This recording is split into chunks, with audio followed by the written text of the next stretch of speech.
बहुरानी, बहुरानी, बहुत बड़ा अनर्थ हो गया बहुरानी। क्या बात है, क्या हुआ? आया था कि बच्चों की तबीयत बिगड़ गई है, हॉस्पिटल बदलना पड़ेगा। मैं और राजा हॉस्पिटल पहुंचे, लेकिन वहाँ तो बच्चे ठीक हालात में थे। पता चला किसी साजिश के चलते हॉस्पिटल बदल रहे हैं। मैंने और राजा ने उन्हें रोकने की बहुत कोशिश की, पर वो ज्यादा लोग थे। बच्चों के साथ साथ राजा को भी अपने साथ लेकर गए। बहुरानी, हमें तो यकीन है ये सब जीके की ही कोई चाल है। हाँ।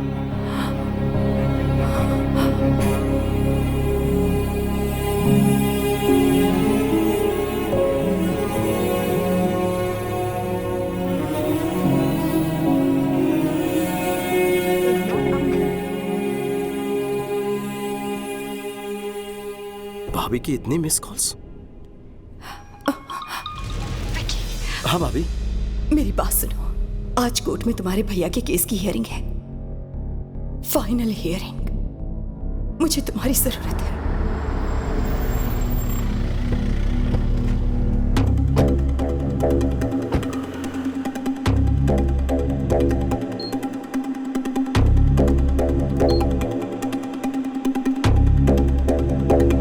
भाभी, कोर्ट के बजाय यहाँ क्यों ले आई हो? क्या हुआ है भैया को? वक्त आने पर सब बताऊंगी, अभी तुम अंदर चलो। हाँ विक्की, वहां अंदर कुछ भी हो जाए, मेरी बात पूरी होने तक तुम कुछ मत कहना, समझ गए ना? चलो।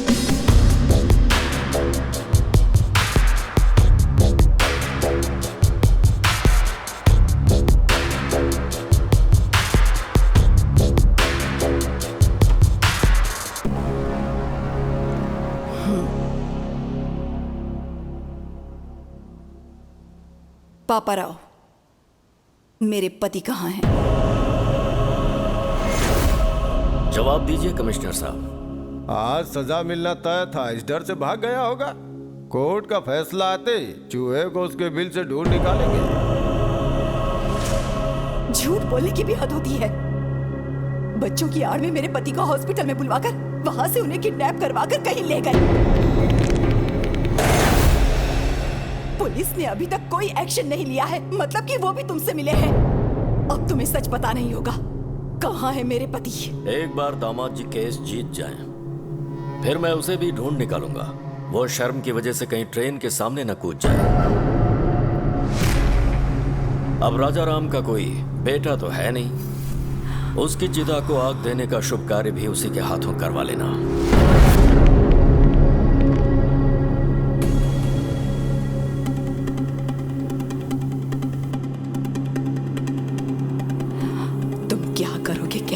मुझे नहीं जानना, मैं कोर्ट में तुम्हारा इंतजार करूंगी। वो कहीं भी क्यों ना हो, 10:30 बजे उन्हें कोर्ट में लाना तुम्हारी जिम्मेदारी है। वो अगर केस हार गए तो मैं सह नहीं पाऊंगी, और वो भाग गए ऐसा इल्जाम बर्दाश्त नहीं होगा।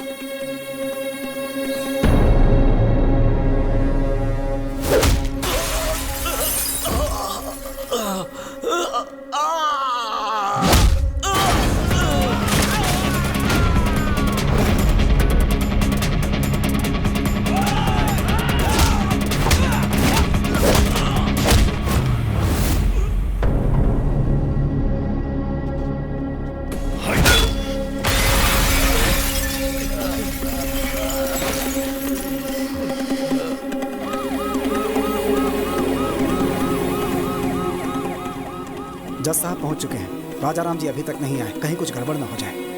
आप चिंता मत कीजिए, वो जरूर आएंगे। विकी उन्हें वक्त पर जरूर लेकर आएगा।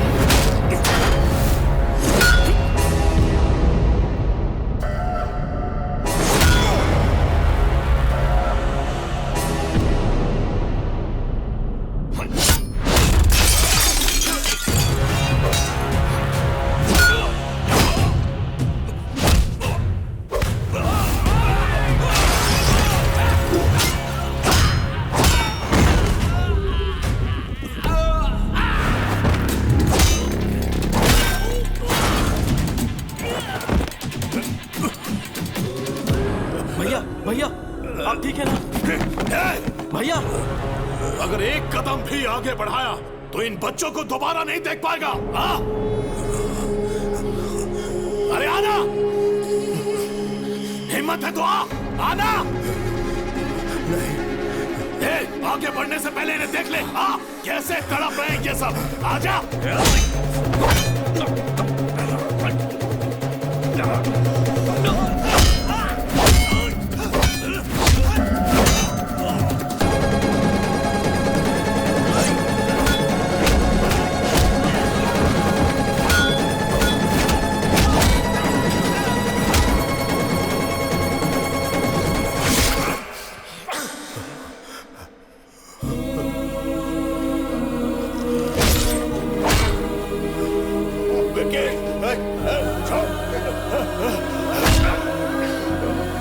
क्यों वकील बाबू, राजा राम नहीं आया ना?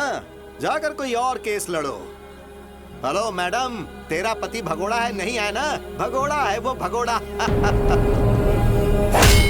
मसीहा बनने चला था इन बच्चों का और अपने भाई का। मेरे हर प्लान को तूने नाकामयाब किया। तेरे भाई को मारने के लिए मैंने गुंडे भेजे, उन्हें भी तूने कुत्तों की तरह मारा।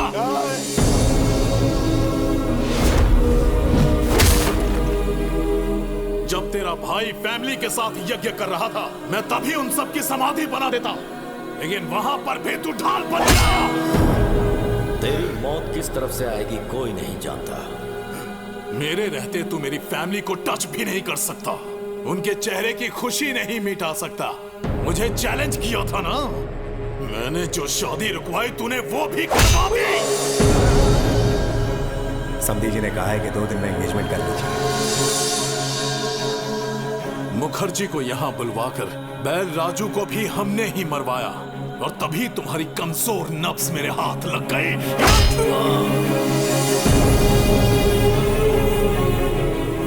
चल बचा, बचा के दिखा। अपने भाई को बचाने आया है ना, लेकिन आज तुझे कौन बचाएगा?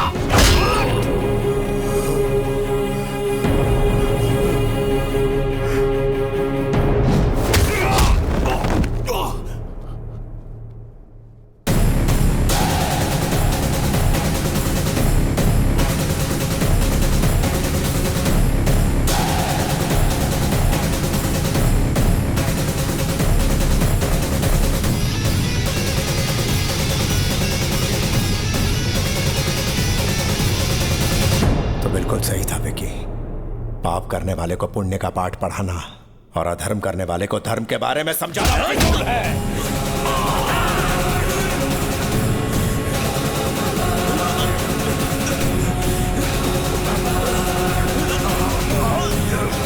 बच्चों को मारेगा?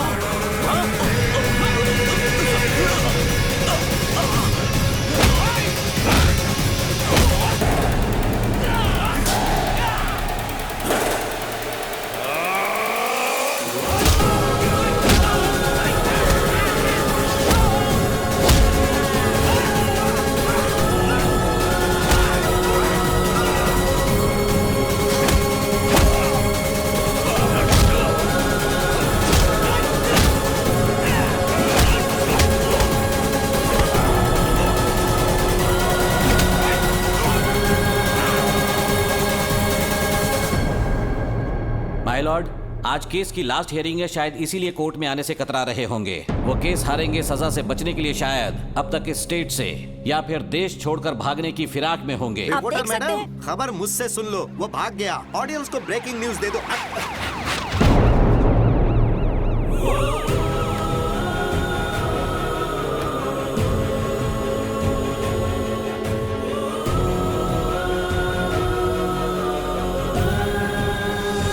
माय लॉर्ड, केस कोरी बयानबाजी से नहीं बल्कि पुख्ता सबूतों के दम पर ही लड़े जाते हैं। सबूत है मेरे पास। जीके के खिलाफ सारे सबूत इसमें हैं। राजू, मेरा नाम बैल राजू है। जीके ने मुझे पैसों का लालच दिया। अनाथ आश्रम में जो खाना भिजवाया गया उसमें जहर मैंने ही मिलाया, और राजा राम जी को भनक तक नहीं लगी। वो तो बेचारे देवता है, बेगुनाह है सर।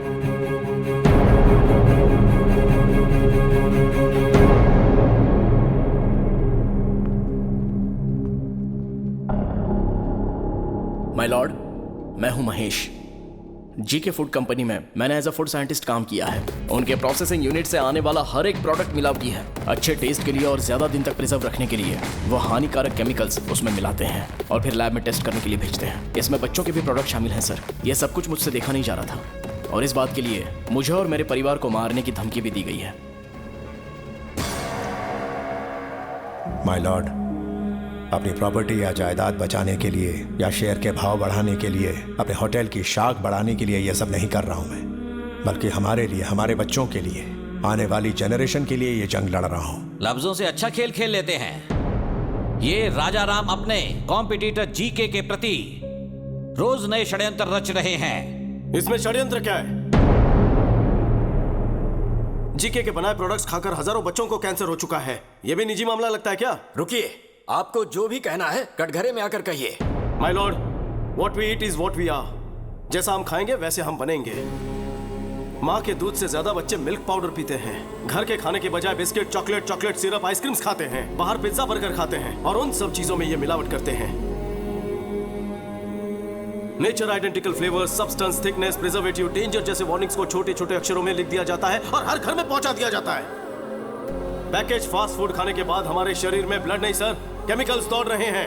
लोगों की जान से खेलने वाली हर कंपनी को बंद कर देना चाहिए और मिलावट करने वालों को फांसी की सजा मिलनी चाहिए। ऐसा कानून जल्द आना चाहिए सर, वरना आने वाली जनरेशन हमारी आंखों के सामने मरेंगी और हम कुछ नहीं कर पाएंगे। हमारे छोटे बच्चों को भले ही मुफ्त चिकित्सा या मुफ्त शिक्षा ना मिल पाए, पर यह उनका हक है कि उन्हें स्वस्थ जीवन मिले।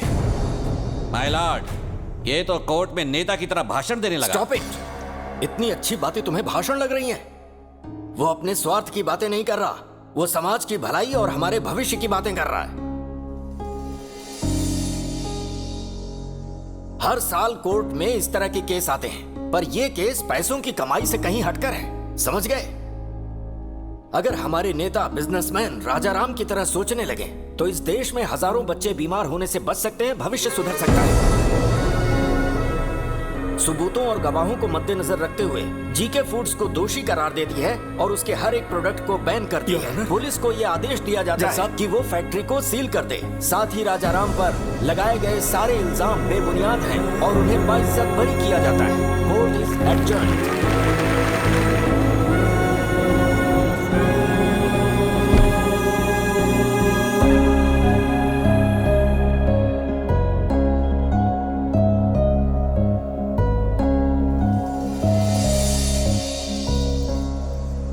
आप खाना क्यों परोस रहे भैया? परोसने तो याद है उस दिन तुम्हें खाना खाते हुए मैंने उठा दिया था, तब से मेरे मन पर बोझ था।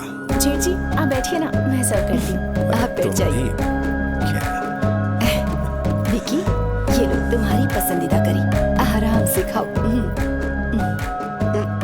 दीदी, सब कुछ देवर को ही खिलाओगी या अपने भाई पर भी ध्यान दोगी? ए, ये मेरा देवर नहीं है, बेटा है। ओहो, तो फिर सारा खिला दो उसे। लाओ भाई, हम खुद ही खा लेते हैं। अरे अरे अरे अरे आराम से थोड़ा सा लीजिए ना। खाना बहुत स्वादिष्ट बना है। अरे थोड़ा और दो ना। प्यार भरे रिश्ते और स्वच्छ आहार, यही है आनंदमय जीवन के श्री राम रक्षक।